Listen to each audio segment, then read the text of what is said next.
La République en marche en pleine tourmente électorale entre les petits arrangements statistiques, le retrait de certaines candidatures et les candidatures dissidentes. La majorité présidentielle est à la peine à moins d'un mois et demi des élections municipales.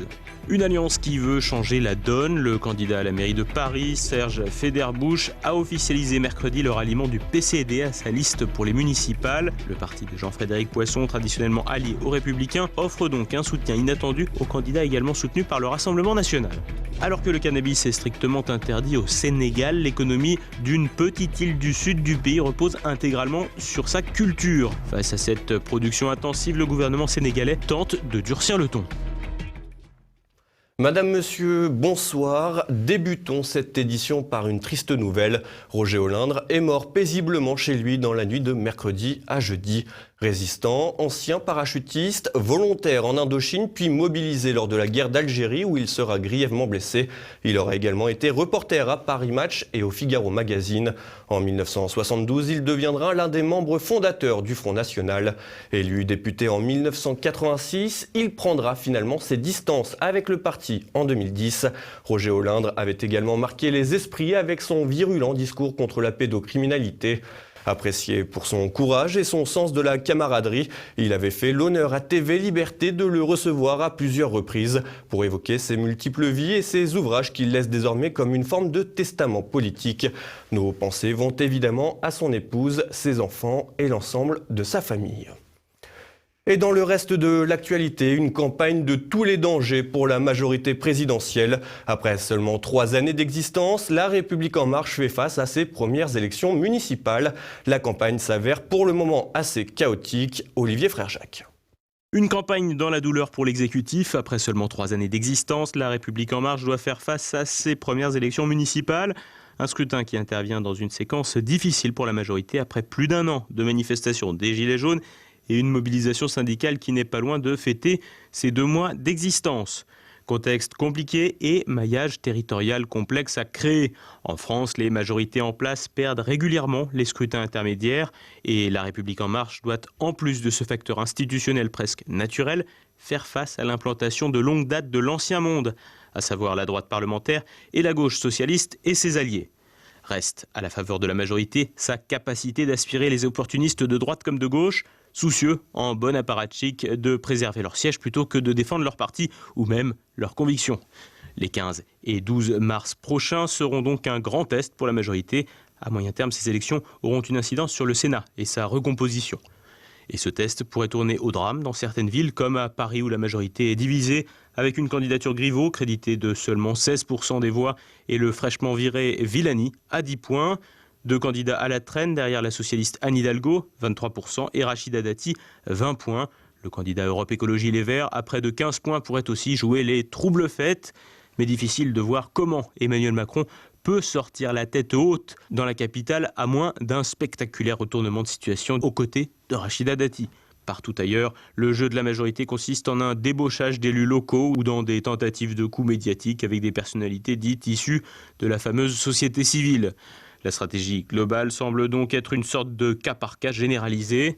Mais c'est au sommet de l'État que la cacophonie a atteint son comble avec des candidatures gouvernementales. En attendant la possible annonce d'Édouard Philippe vendredi, qui pourrait être un tournant et provoquer à court terme un remaniement, d'autres sont déjà entrés en campagne.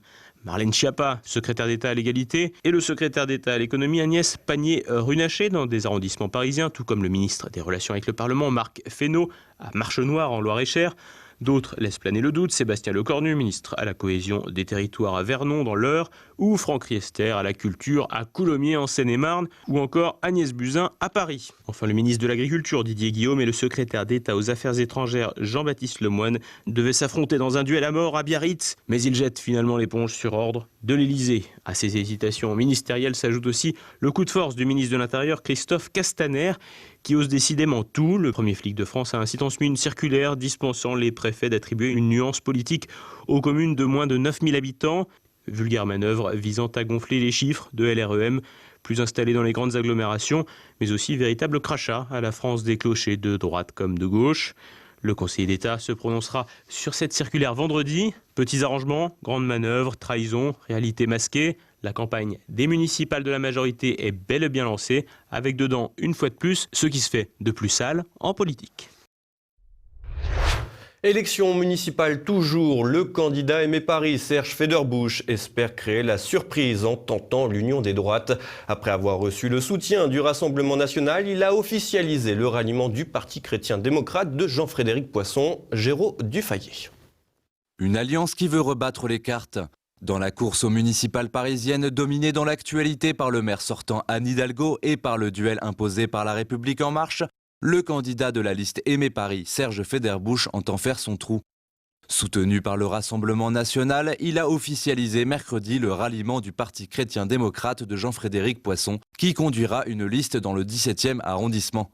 Fustigeant l'édile socialiste sortante qui ne tient que par le clientélisme et la communication, le candidat a appuyé sur l'importance d'une telle union. Nous sommes là pour célébrer une alliance, c'est une sorte de mariage pratiquement, en tout cas un mariage temporaire comme on peut faire parfois politiquement, mais je pense qu'il va laisser des traces, il va s'inscrire dans la durée. L'union de forces qui veulent véritablement que Paris se réforme et mettre un terme à une politique qui conduit progressivement à la ruine de la ville, eh bien cette union puisse offrir aux Parisiens, dans 45 jours, au premier tour des élections municipales, une véritable alternative. Le projet de Serge Federbusch correspond à ce que nous attendons d'une politique dans une grande ville comme Paris, parce que ce projet est fondé sur des principes qui sont semblables aux nôtres, contient des mesures programmatiques qui sont celles que nous porterions volontiers.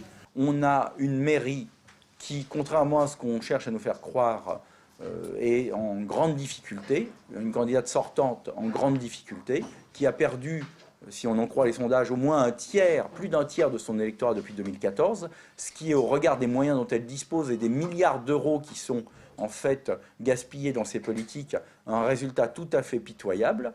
Donc, parce que les Parisiens voient bien que sur tous les sujets majeurs de la vie quotidienne, les déplacements, la sécurité, la propreté, l'environnement, le logement, l'échec est total. Rachida Dati, candidate pour les Républicains, réalise depuis peu une percée dans les sondages et pourrait bien se retrouver au second tour. Ainsi, on peut s'interroger sur la décision de Serge Federbusch et de Jean-Frédéric Poisson de ne pas rallier la candidate des Républicains, pourtant en bonne posture pour battre la gauche et La République En Marche. La question se pose particulièrement pour le Parti chrétien-démocrate, allié traditionnel des Républicains. J'ai rencontré Rachida Dati à l'automne, dans son bureau, à la mairie du 7e arrondissement. Nous étions convenus qu'un contact serait repris. J'attendais qu'elle soit investie par la commission d'investiture. Elle l'a été. Elle n'est pas revenue vers nous, ce qui était, comment dire, on ne se marie pas tout seul, comme dit votre frère. On pourrait sans doute s'entendre dans une logique de deuxième tour. On n'est pas fermé à ça, mais ça ne se fera pas dans des arrangements un peu misérables, dans des arrangements douteux, tels que ceux qu'on a pu voir dans le 17e arrondissement ou ailleurs. Ça se fera au grand jour sur des propositions concrètes. Je le redis, la première raison de notre alliance avec Serge Federbusch, c'est les principes de son projet, l'engagement qui est derrière ce projet, qui le soutient et le courage que ça nécessite, parce que les mesures qu'il faut prendre à Paris nécessitent du courage et un engagement de long terme. Deuxièmement, le fait qu'il est dans une logique d'alliance ouverte qui nous correspond, et troisièmement, le fait que lui le veut. Quand vous avez Rachida Dati qui vote contre le Grand Palais éphémère au Conseil d'arrondissement pour voter pour au Conseil de Paris, vous voyez, parce que c'est ce qu'elle a fait, il faut que les électeurs le sachent, ce genre d'attitude, nous, on n'est pas d'accord, et cette transparence et cette clarté, évidemment, on la défendra de manière dans tous les arrondissements, dans le 17e, comme dans le 10e, comme dans le 7e, comme dans le 19e, ou si vous nous posiez des questions sur tous ces arrondissements, on vous répondrait par des exemples précis sur justement ce qu'on veut et ce qu'on ne veut pas, et ce qu'on demandera donc aux Républicains, si on est au deuxième tour, comme engagement, sur des sujets précis. Voilà. Et je pense que la raison, si on a dépassé les 10%, sera pour eux de s'allier à nous plutôt que de disparaître dans un magma macroniste qui signerait de toute façon leur disparition politique complète, parce que si LR s'allie à Macron à Paris, LR n'existe plus en 2022 aux élections présidentielles. Si les enjeux s'annoncent difficiles, la campagne ne fait que commencer et le scénario est toujours incertain. Il reste désormais 44 jours aux candidats pour convaincre les Parisiens avant les élections. Insécurité, propreté et circulation, les prétendants devront faire force de proposition. La course contre la montre a démarré. Une économie basée sur le cannabis. Dans le sud du Sénégal, l'économie des îles Caronne repose presque intégralement sur la culture du cannabis. Une activité pourtant strictement interdite que les autorités ont bien du mal à endiguer. Il faut plusieurs heures de pirogue, puis de moto pour atteindre Kouba. Ce village de 200 âmes, perdu sur une île de la côte casamançaise, est connu dans toute la région, et pour une raison. Ici, on produit intensivement du cannabis, même si c'est strictement interdit au Sénégal. Quand tu coupes, tu gardes ça, c'est ça qu'on prend, qu'on utilise les grains, les plus blanches. Ça. Les villageois de Kouba se sont tournés vers la culture du chanvre indien dans les années 70. Pour ces populations, qui vivent en quasi-autarcie, le commerce ou le tourisme ne sont pas des débouchés envisageables, comme pour le reste de la Casamance. Le cannabis est un produit salvateur. Les cultivateurs ont pu construire de nouvelles maisons et même financer la scolarité de leurs enfants. Philippe en est l'exemple. Après ses études, ce fils du village a trouvé du travail dans une station balnéaire. Depuis que je suis né, les gens cultivent du cannabis. Parce que c'est ça notre économie. C'est ça qu'on gagne beaucoup d'argent pour aider nos enfants. Si tu ne cultives pas le cannabis, tu ne peux pas s'en sortir. Les trafiquants viennent directement se fournir sur place et le kilo peut se vendre entre 23 et 45 euros. Les lois sénégalaises sont pourtant claires. Un cultivateur, un consommateur ou un revendeur de cannabis risque jusqu'à 10 ans de prison et aucun débat sur la légalisation n'est à l'ordre du jour. Ces dernières années, le gouvernement tente plutôt de s'organiser face au trafic de drogue. Plus de 3000 tonnes de cannabis ont été saisies depuis 2015 et en 2018, un accord a été signé avec la Gambie voisine pour renforcer les contrôles aux frontières. Mais pour le maire de la commune de Kafountine, dont dépend le village de Kouba, les cultivateurs des îles n'ont pour l'instant pas d'inquiétude à avoir. Il est facile pour les forces de l'ordre de s'attaquer à la production ici, c'est très accessible. Au niveau des îles, c'est difficile. L'accès est très difficile, donc les cultures de viande se développent souvent dans des zones difficiles d'accès. À Kouba, la dernière visite d'un policier remonte aux années 1980. Alors, les villageois se font toujours plus discrets pour pouvoir continuer à vivre tranquillement de leur culture interdite. Et on retrouve à présent l'actualité en bref avec Olivier Frère-Jacques. Le coronavirus frappe encore en France. Mercredi soir, le ministre de la Santé, Agnès Buzyn, a annoncé lors d'une conférence de presse qu'un cinquième cas de coronavirus avait été détecté. Un cinquième cas a été déclaré, avéré. Il s'agit de la fille du touriste chinois qui a été hospitalisé récemment en réanimation, vous le savez, dans un état grave.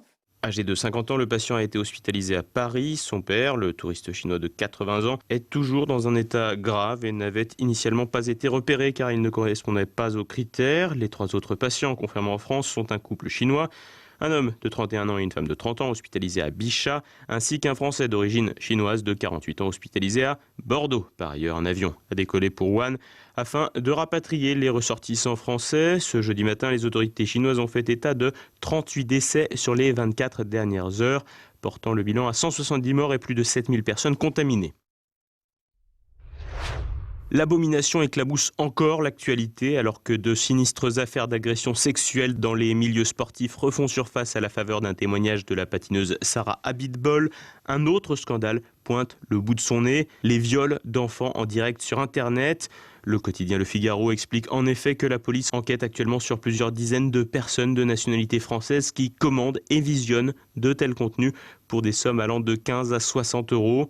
Depuis mardi, l'Assemblée nationale travaille même sur une proposition de loi visant à mieux sanctionner les coupables.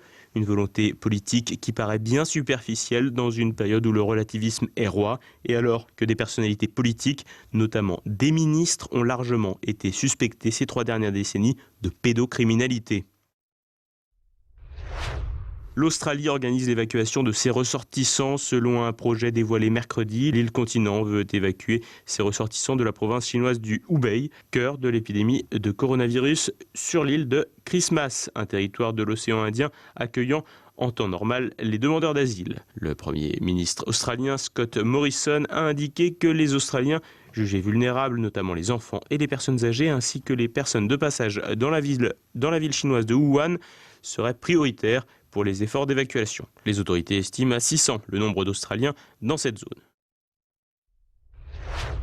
Les dinosaures s'adaptaient à leur environnement. Selon une étude publiée mercredi, 25 fossiles d'empreintes ont été retrouvés dans le désert du Karoo en Afrique du Sud. Les traces appartiennent à la fois à des dinosaures carnivores et omnivores, mais aussi à des synapsides précurseurs des mammifères.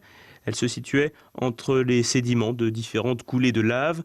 À en croire les analyses, ces espèces se seraient adaptées à leur environnement après une première série d'éruptions volcaniques. Ces découvertes montrent qu'une grande partie de l'écosystème s'est adaptée à cette terre de feu avant de disparaître, l'éruption ayant continué à recouvrir le sol de lave pendant des millénaires.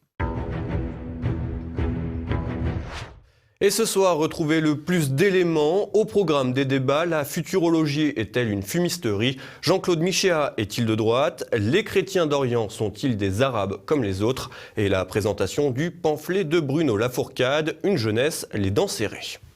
Vous avez une chronique maintenant à Éléments, qui est un peu à la fois un portrait des pathologies modernes, on peut le dire. Enfin, oui, j'ai figures. Nos figures, ça s'appelle Nos figures, qui est une allusion à Barès, bien sûr. Et puis j'ai voulu prolonger en fait la vision de Homo festivus dans ses déclinaisons les plus dégénérées, sous la forme de l'homme occidental contemporain, c'est-à-dire essentiellement la femme d'ailleurs, qui est essentiellement névrosé et dont la description est toujours un moment pour moi de stupeur. Parce qu'on découvre à quel point beaucoup de nos contemporains sont affligés de pathologies visibles à l'œil nu. Vous aviez dit un mot assez dur sur Marlène Schiappa. Je crois que vous regardiez la télévision, mais le son était coupé. Vous voyez apparaître cette femme. Tiens, c'est sympathique, ils font un reportage sur les coiffeuses de l'Élysée. Sur les petits métiers de l'Élysée, c'est sympathique. Mais non, elle est évidemment ministre. Voilà. Retrouvez également Immédiat, Jean-Yves Le Gallou et Nicolas Faure évoquent l'affrontement entre pompiers et CRS à Paris, l'occupation de l'espace médiatique par l'épidémie de coronavirus et la charge des journalistes contre Matteo Salvini. Et tout de suite, mes libertés politiques avec François Billot de Lochner. C'est maintenant la fin de cette édition. Merci de votre fidélité. Demain, vous avez rendez-vous avec Olivier Frère-Jacques. Bonsoir.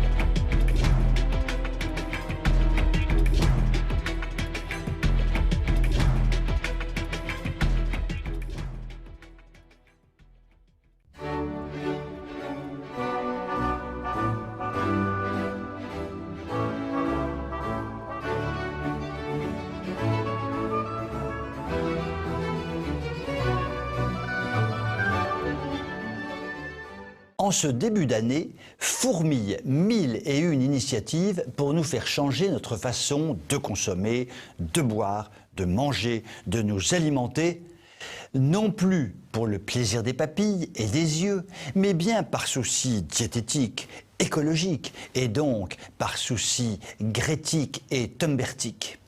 En fait, il s'agit de nous rééduquer pour sauver la planète. Il ne s'agit donc pas de sauver l'homme, mais de sauver le canard de Patagonie et le caillou rouge de la mer Caspienne. En pratique, que nous propose-t-on?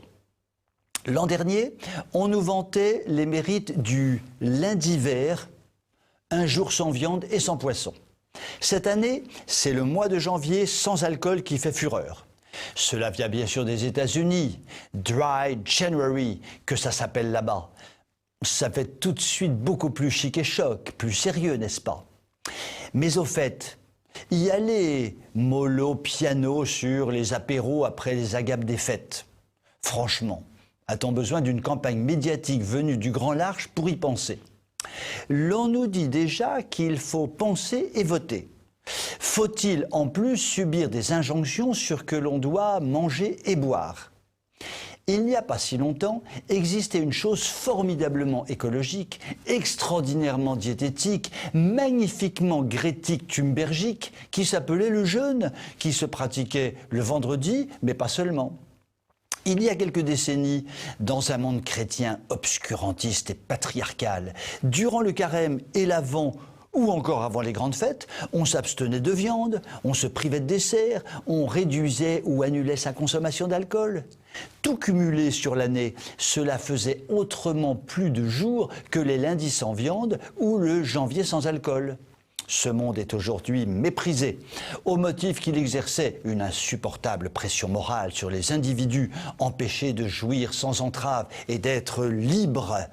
Pourtant, le monde catholique était parfaitement libre de pratiquer ou non le jeûne et l'abstinence. Aujourd'hui, la pression morale exercée sur les personnes est infiniment plus prégnante et dictatoriale. Si tu ne réduis pas ta consommation, tu n'es qu'un gros cochon, nous dit-on en permanence. Le système politico-médiatique matraque à tour de bras cette population qu'il faut rééduquer à la mode écolo. Dans notre nouveau monde, on ne cherche plus à sauver son âme, quelle idée. Alors on sauve la terre, un univers froid et désenchanté. La morale du devoir écologique est un brin déprimante. Un monde relativiste ? Plus exactement, un monde qui impose une nouvelle échelle de valeurs largement aussi arbitraire à tout prendre que celle du monde ancien. Pourquoi est-il plus méritoire de se battre pour la survie d'un village guarani que pour celle d'un village limousin ? Pourquoi le paysage en terrasse de Sumatra aurait-il droit à plus d'égards que les douces collines du Lauragais décorées de magnifiques éoliennes ? Pourquoi le lundi vert a-t-il fait l'objet d'une tribune de promotion dans Le Monde, quand le même journal critique vertement le menu poisson du vendredi qu'offrent certaines cantines ? Alors, au nom de la liberté et de l'écologie, revendiquons donc le droit au carême et célébrons la beauté du jour qui décline sur une église de campagne dont retentissent encore les cloches. Vous pouvez m'écrire si vous le voulez. À très bientôt.